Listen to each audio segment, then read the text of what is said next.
What to expect from an annual boiler service? Many manufacturers will only guarantee the boiler if it is serviced on an annual basis.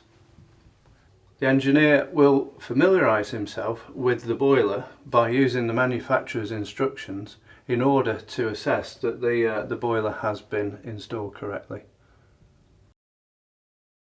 Then he will check that all the controls function properly and the boiler ignites as it should. He will do a flue gas analyzer test to make sure that the boiler is burning gas correctly. Having removed the cover, he will visually inspect the internal workings of the boiler to ensure that all the electrical connections are good and that there are no weeping joints.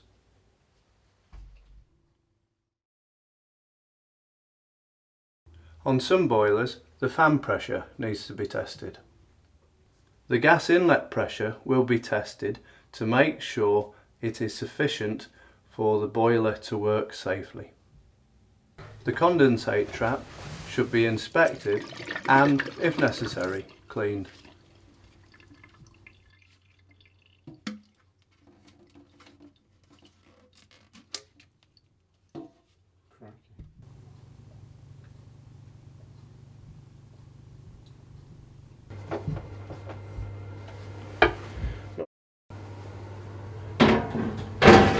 On finishing the service, the engineer will fill in the service record to validate your warranty.